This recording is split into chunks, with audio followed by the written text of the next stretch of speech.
You always tell me I talk too much. One, and then action. we're trying to start, and you just stare at me. Because it's because you're And beautiful. I was taking a drink, and you could jump in and help, but whatever. Ladies and gentlemen, welcome to the Sean and Sax show. Welcome. We're obviously ready to start the show, right? Yes, we're ready. Yeah.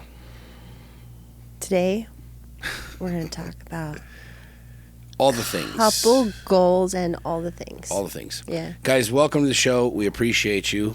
We had some huge feedback from last week, our first show back in 6, 7-ish, 8-ish, 7-ish months. And it was cool. It was really good. And we're grateful that you guys shared with us so much. And it's fun. I was surprised, I think, maybe a little bit, maybe not as much as I probably thought I would be. What were you surprised about? Just the amount of people like that. You guys don't have to stand here. You guys, you don't need to. It's just I feel like we have an audience here. Like, just turn on, come back in 20 minutes, make sure we're good. It's like staring. I guess we should get used to people staring at us doing the podcast, but whatever. Yeah, I know. I was like, are we on and running? I don't want to say that I was surprised, but like just the feedback that we got was really cool. Every time I think that I'm an island, every time I think that, we're going through this or that or the other or whatever, you find out that we're all very similar in a lot of ways, and a lot of us have a lot of struggles and a lot of issues and a lot of joy and a lot of happiness, and it's just fun to be able to have that experience. But I got a lot of feedback. We both did. Yeah. From a lot of people. The podcast was shared a ton, and I guess the thing that I'm surprised about is how, and maybe I'm not, I don't know, my brain's not fucking working today, whatever. Just how it seems like every single time we do a podcast, every conversation we have, people are like, dude, you were talking to me. We're balls deep in it. Mm-hmm. We're here. You're speaking to us. This was for us. And you get dozens and dozens and dozens and dozens of comments saying the same thing, which is really cool. But it always ends up that what we're dealing with, what we're exposing, what we're going through, what we're excited about. Like, it's not always just the shit, right? We're not always dealing with shit, and we don't just talk about shit on the show. It's like we talk about everything. We talk about the good and the up, the down, and we've just been going through it, and we talk about going through it, and it's really cool how applicable our lives are. And I think this is a lesson for any of you listening to this that feel like, hey, my life doesn't really, apply to a lot of people. What do I have to share? Why would I share on social media? Mm-hmm. Why would I share my life? Why would I share my story? Why would we share our story? You'd be surprised how many people you could touch by sharing your story. How many people you can relate to. How many people relate to you, I get asked frequently about building a tribe and building a following and all this other stuff, and we've talked about this. It's just we just share, and I've always just shared me. I've shared all of it. I've shared my life. I've shared the ups, the downs, the good, the bad, my kids, love, relationships, the whole thing. But yeah, we had a ton of feedback from last week. Yeah, it was awesome. It was really cool. Yeah. It was good, too, for me because it reminded me of, like, one of the reasons why we do it. We do it for us, primarily. Mm-hmm. Like, that's, like, we do this podcast for our marriage, for our relationship. But there's this beautiful other side that's, like, where other people, it's, like, a lighthouse. It's, like, it gives them, like, hope. I don't feel alone, just like you said. Like, I love that, and it warmed my heart to know that, like, being vulnerable is always worth it. It always pays dividends. It always it just gives goodness to the world. And I think so often, like, people get stuck in, like, well, if I tell the truth, I'm going to be judged. It's like, no, if you tell the truth, like, you may save someone's life. Yeah. You may make friends that will take you farther in life. You may, I mean, it's endless of what being vulnerable and honest, like the positive aspects. You'll always win, though. For sure. I think that's the thing that you and I both know. And I think a lot of people that have either followed us or part of the podcast or whatever realize that, like, as I started sharing my story years and years and years ago on social media, I've said this over and over again, that two things happened. As my first post started going viral, as things started going viral and spreading. Number one was I realized how many people were attached to what I was afraid of, how many people were attached to the darkness, and not so much like they were drawn to it. It was so different and so unique in hearing it that so many people related to me there. And I think this is really important for people to understand. and this is something that we talk a lot about with Lions of Sheep, you and I talk about, but your mess is your message, just as much as anything else. And as that conversation has materialized and grown for me over the last couple of years, we talk about your mess being your message. I'm not talking about just waking up all day long and just talking about your darkness. My life sucked. Or complaining. I was depressed. Da, da, da, blah, blah, blah, blah, blah. No, then you just fucking suck. Then you're just terrible. Like, and you're not, you're just darkness, right? But like, your mess really is your message. As much as your cleanliness is, your light is as much as a message as your dark. Yeah. Your dark is as important as your light. And we've both lived through it. We've both found it. And I think what's been cool is in taking a couple months off from the podcast, realizing how much do we enjoy sharing our life. Yeah. How much it's helped us. Like, we've had a great week, and our week was really good. And we did the podcast, and it was like there was just a higher vibration, a higher level of energy that I think we didn't have when we weren't doing it. And again, it's for us, number one. Number two, we get to reach these other people. Yeah. Now, the second thing that I realized and learned as I started sharing my message over the last couple of years, and as things went viral through social media and stuff, is that I felt better. It's like, number one, I'm reaching lots of people. There's lots of people attaching to this message and seeing it and experiencing it. But number two, you just feel better. And you just said that, like, you feel lighter, like your vulnerability really is a superpower. We run from it, we hide from it, and kind of circling back to the podcast last week, realizing how many people vibed and resonated with what we were experiencing in our life, what we were going through, the levels that we were walking up into, and our relationship and our marriage and the whole thing. Well, and like attracts like. Like, I struggled a lot in my early years with an eating disorder. And I remember when I came out of that, I was like, I'm going to use this as my superpower in the future. Cause like, I lived in shame for so long, and it's like, I want to be what I needed back then. And so I've always been really open and really transparent. And that was what attracted me to Sean, is he was really open and transparent, and that like attracts like. It's like, the more raw and real and loving and open-hearted and vulnerable you are, like, that's the attraction of the universe. Like, you'll end up with people like that in your space. Yep. And those people, like, that's a good quality of life. That's a good place to be, and that's a good tribe to have. And so it's like, when you go into things like the way you're leading your life, like, you're attracting like into your life. And so that's a really good way to even cross-check your space and your people and your energy. Well, that kind of boils us down to what we wanted to talk about today, and what we have been. It's been kind of in our space for a while, and we've had lots of interesting conversations around it. It came up in Lions Den Live, and this is kind of something that it did. Remember, it keeps coming up in our space, and it's this. We got this last week when we posted this. Like, a lot of people will hashtag or will say couple goals or relationship goals. And you hear that a lot, right? Relationship goals, couple goals, all this other stuff. And it's an interesting thing, because there's a lot of pushback on that, right? And we had we had some really good friends that came and spoke with us at Lions Den Live, and it was really interesting because we did a panel, and one of the couples that was there at Lions Den Live was like, you should be your own goals. Like, kind of taking the idea and the conversation of, don't look at us as goals. Don't look at anybody else's goals. Be your own goals. Set your own goals. Like, follow your own instinct, and don't compare yourself to anybody else, or look at where you are compared to somebody else. And, this idea of, you should be your own goals. No one else out there is you. You're not like anybody else. Your relationship's not like anybody else's relationship. Yeah. And that was kind of one framework and one thought process. And then another couple on the panel was like the exact fucking opposite. Like, no, you should look at us. Like us. You should be like us.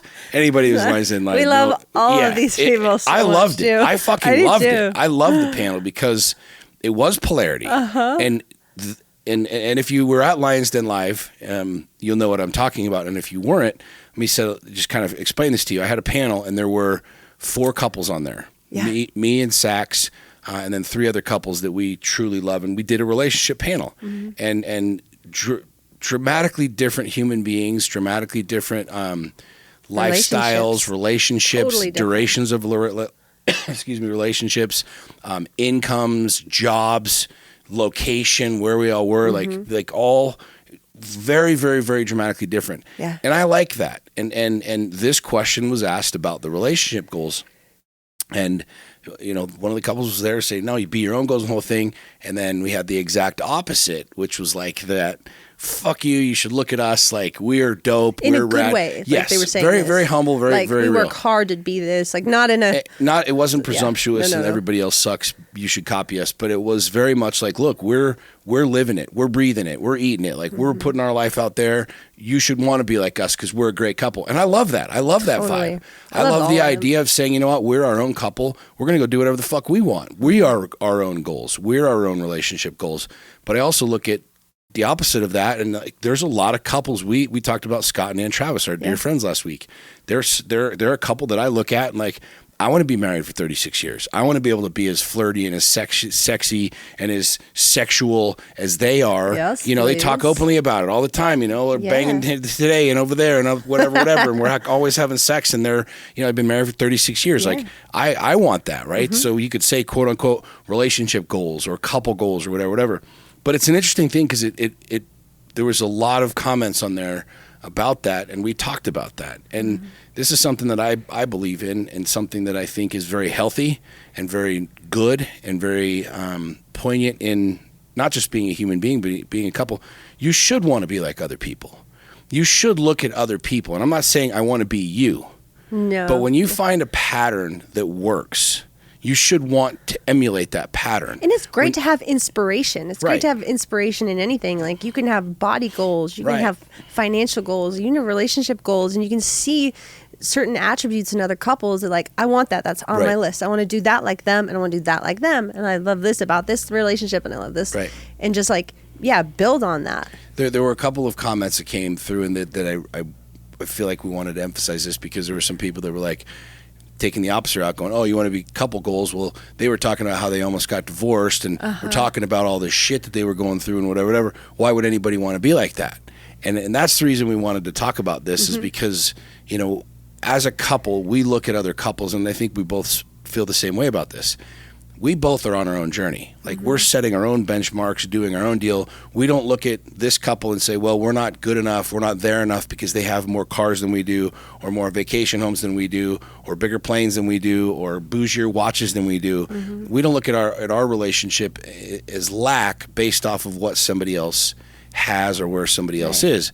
We're setting our own targets. We're moving our own direction. But at the same time, we're very much out in the marketplace looking at other people, looking at other men and women that are in the relationship game and saying, what's helping them work? Like like their flirty banter, or they're this, or they're that, or how they pray, or how they meditate, or what they do.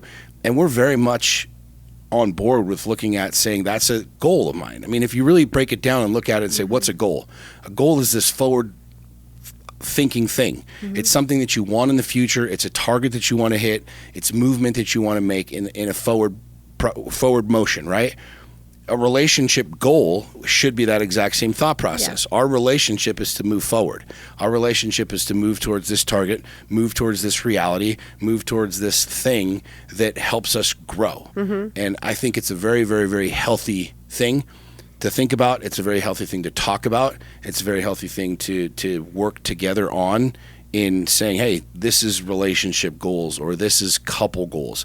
Not that because we don't have it, we're not there, or we're less, or we're lack, but as individuals, we have goals. I want to drop another 10 pounds. I want to lift more weight. I want to look like this. So why would we not have the same thing as a couple, right? As a unified couple, right. Goals and forward and thought processes and moving that direction. Yeah.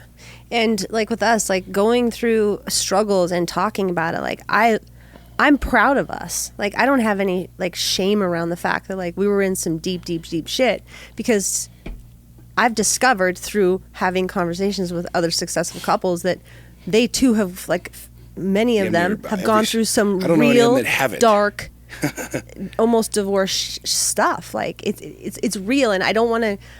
I think in our current age of things, like we get the highlight reel. It's like we get to see the best of people's lives, the filtered version of their face, like all these things. And it's like, I'm okay with telling you guys and sharing with you the truth, because I'm proud of that truth. I'm proud of the fact that I can look back. I was literally just this morning thinking about, I was thinking about boundaries that I've learned about myself. Like I used to, and I didn't even realize I was doing it. It was like I would get so in with something that I would not be accountable for how I was allowing things to happen. And I was literally like letting myself go into more and more and more of the stuff in not helping my relationship. And I look at that and I was like, God, I'm really grateful. And then I look at people that like, I saw the reflection of that same thing that they were doing right, or that I looked at as right.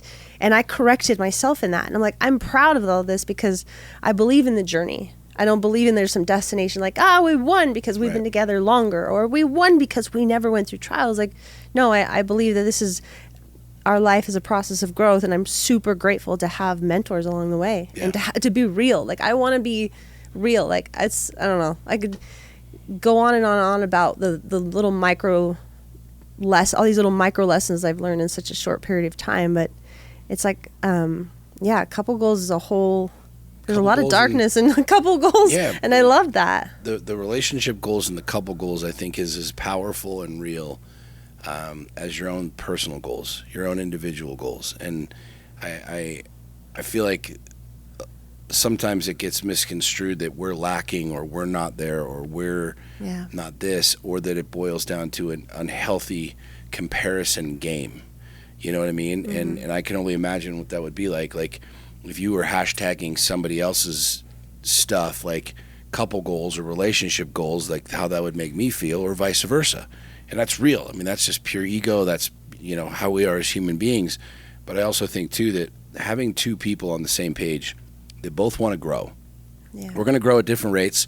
We're going to grow at different speeds. We're going to take different routes to get where we want to go. But the truth of the matter is, like, you and I as individuals, we have goals as a couple. And we look at other couples, and we look at other things, and we look at other situations, and we look at other places that some people are and go, okay, that's a goal of ours, is we want to be there. I want to be married for 36 years, right? Like Scott and Ann, our dear friends, like they've been married for a long time. Like the amount of wisdom there, we mentioned this on the last podcast, they're not just our dear friends. And I mean, I've known Scott and Ann for 7-8 years. Before you and I even met. And I've known a lot of their struggles, and I've known where they've been, but the truth of the matter is, like, they're not only our dear friends, but they're also like mentors of ours. They're coaches in a way for us. We sit down with them. When we have issues and things that come up, we sit with them. We talk to them. We meet with them. We're like, yo, Sax wants to freaking shoot me, and I want to throw her off the balcony, and we're trying to figure out how to not do this and go to jail. Can you help us? And they're like, well, let us tell you about the 600 times we wanted to do that to each other. And here's what we did. And you're like, okay, great. We're normal. Yeah. Oh, I like this. Let's keep going. Like, you know what I'm saying? That normalizes like where we are in a lot of ways. And I think having that, I know having that in your life is radically important. Yeah. And I truly believe that, going back to the Lions Den Live panel, that there is insight and there is profound wisdom in saying we're on our own journey. Like, we're on our own course. I'm not trying to be another man. I want to be me, and I want you to be you, and our goals are our goals, and our movement is our movement, and our forward progress is our forward progress. But we want to look to things. Right. We want to have targets. We want to have growth, and that allows us to really become a better couple. Yeah. What I found really interesting too about the panel was when there were specific questions, like infidelity, for instance, that was the question that was raised, funny. Like, what would be your outcome? How would you handle that? What are your quote unquote rules around that? This is huge, by the way. It was wild because they were dramatically different. Yep. And this is where I think we get caught up in what is normal, quote unquote, what is normal? What does a normal marriage look like? What is a normal this? It's like, what is normal? Right. Normal is whatever you decide in the the boundaries of your relationship. Like, maybe put it in writing. Like, this is what we stand for. These are our boundaries. These are our rules. Because there's so much variation in relationship to relationship that looking at what's normal is not fair. Like, it's not a black and white thing. Well, that's what makes this conversation about relationship goals huge, because give you an example from the panel. Yeah.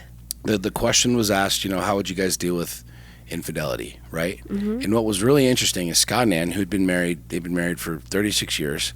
I think the question I think was, would you guys would you put up with it or would you leave? No, would you end get it? divorced? Would you get divorced? Yeah. Deal breaker. And they were both like, it was really fascinating, the polarity of the answers, because I'm a hard no.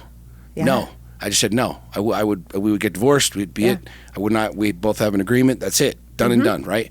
Both of us, I think, are a hard no. But that was declared before we were married. Right. Here's what's interesting though is as we discussed this and as the conversation went further on the panel, Scott and Ann were kind of like, well, I don't really know. I don't know if we would. And it was interesting because they were both leaning towards, no, I don't think we would. Even though they've been married that long of a period of time, it deepened the conversation of there must be something radically wrong with our relationship for that to be the reality, right? Because we've been together for so long, we've had such a successful track record of that not happening. For that to happen, there's got to be something that is big that we just haven't seen or we overlooked. And that fucked with my brain because I was like, I never thought about it that way. Yeah. Like, I never looked at it that way. But then it came back to us where Scott and I were both like, well, in the early days, if that was the case, we probably would have just called it quits. Yep. And I think this is huge because what you just said is massive. What is normal? Mm-hmm. What is the perfect relationship? What is the good relationship? What's a shitty relationship? You know what I mean? Yeah. If we're in this place where we'd be like, no, peace out, we're good. But what would it look like in 10 years or what would it look like in this period of time? And there will probably, you could ask 100 people to judge what Scott and Ann said, and 50 would probably say they're right, 50 would say they're wrong. And the same thing with us. And that's okay. It's totally that's good. What's dope about being open and having these conversations is like there's lots of right answers. Yep. Like, there's not one right answer. Like, I look at like couples, another friend of ours that are on the panel, they've been together since I think junior high school. I can't relate to their marriage. It is the complete opposite of what I know my life to be. They have been married for a long time. They have 2 kids. They have all these businesses. They have a really what you would call or assume to be the perfect life, right? The successful marriage. Well, if I look at them and compare my marriage and my life and my path to what they've done, I will feel like a failure because how many divorces do I have? I have a couple, and it's like, I look at people that I'm like, man, I love that. It's like I've seen you struggle. I've seen you connect. I've seen you work hard. I've seen you blending families. And like, I have people in my life that have been that light. And I love that because it's like, you know what? Like, that's my normal. That's the normal that like I'm inspired by. And I'm also inspired by these people, these marriages like Scott and Ann and the Solomons that have been together forever. And I'm like, that's incredible, honestly. Yeah. But that's so dope. But that's not something that I can necessarily relate to because I've got this flip side. And so I love it's like all the different colors and variations of what normal and awesome and good and even a family can be, And it's like, just hold on to the fact that like, what you're going through might be completely normal. Mm-hmm. And it doesn't necessarily have to be bad. Yes. Like the good stuff is normal. The not so good stuff, the pleasant stuff. Yeah. The not so pleasant stuff. I mean, there's people in my life that were like, oh, this is, you guys should just be done when we were struggling. I was like, well, hold on. Like, I'm a lot too. He's a lot. Like, we were talking about the plane, like we're both a lot and we're very well matched in a way that like I think a lot of people don't understand, and we understand it but not completely. And so like even us, like I'd like to pick from other people's relationships and what inspires me, and pray to God that it launches us into 36 plus years of marriage because like I really enjoy being married to you, believe it or not, babe. That's good. I really like you. Another week, another podcast. One day at a time. If we don't see you for another takes. 6 months, and you'll know we're back in this shit. Well, if we are, then we are, and we'll just we ask, we do a lot. Well, and this is I think what's really cool is like have goals, be goals. Like, be goals, be proud of where you are. Mm-hmm. That's something that I sometimes have a hard time with, just based off my own pride and my own ego. I'm like, there's other people you should look at for this and the other. But yeah, we do a lot of good shit. Like we are accomplishing a lot in our marriage and our relationship personally. That for us is like, that's huge. Yeah. You know what I'm saying? And there's a lot of people that that wean a lot of power from it. And I think that's really good. I think that's a very noble pursuit for a couple to be a couple that other people can wean things from. You can wean power from. You can wean insight and education and tactics and strategies from. That there's nothing wrong with that. That doesn't make you any less. This is, I think, a real powerful lesson just in life in general, not just necessarily with couples, but human beings, is that we're so prideful to ask for help. We're so prideful to look at other people and say, you know, you have something that I don't. Will you teach me that? Will you show me that? Will you help me with that? Or even just not even, if you can't even get yourself to ask them, looking at them and admiring that. And you know, we're so quick, I say we as a collective of human beings in this species, we're so fucking quick to tear people down. Yeah. We are so fucking quick to judge people. We're so quick to laugh our asses off when somebody stumbles. But the reality is, when we stumble, we beg for forgiveness. We beg for mercy. We beg for these things that we're not willing to give people. When our marriage goes through shit and people are talking about us, you know, we cry ourselves to sleep at night. And the reality is, when that other couple was going through some shit and you were cackling like a bunch of fucking little like chickens, think that through for 2 seconds. Yeah. Like, your turn will come. Your turn will come, whether you're an individual, whether you're going to lose some money, whether you're going to get out of shape, whether you're going to get sick. Your turn will fucking come. And just remember that as you know, are judging other people and judging where other people you think they should be or where they are. But at the same time, the flip side of that coin, go look at other people and model them. Figure out what's working for them. Like, don't be so damn prideful. We have a relationship coach that we go to, and it's like, this is a guy who's helping us in our marriage. Like, the same way that, you know, we have coaches. I have a racing coach who helps me drive and get faster on the track, and have a physical coach that helps you lift more weights and strengthen your body. Like, we have a relationship coach, because neither of us is too prideful to say that we want to know more. And if there's 1,000 people on this planet, that 999 of them have things that I don't have, or insights that I don't have, or lessons that I don't have, you better goddamn well believe I'm going to sit with all of them. And I want to learn everything that I can to be a better person, be a better father, be a better husband, and to be a better, you know, a stronger couple, so that we can shine a brighter light. And at the end of the day, maybe we can touch another person. And there's a lot of couples out there listening right now that I strongly urge you guys to realize that, like, you know, it's okay to be a couple goal.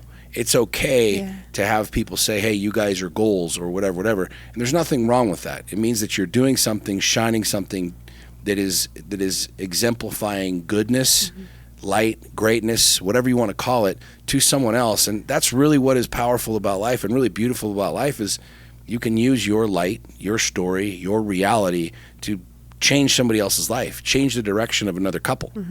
Yeah.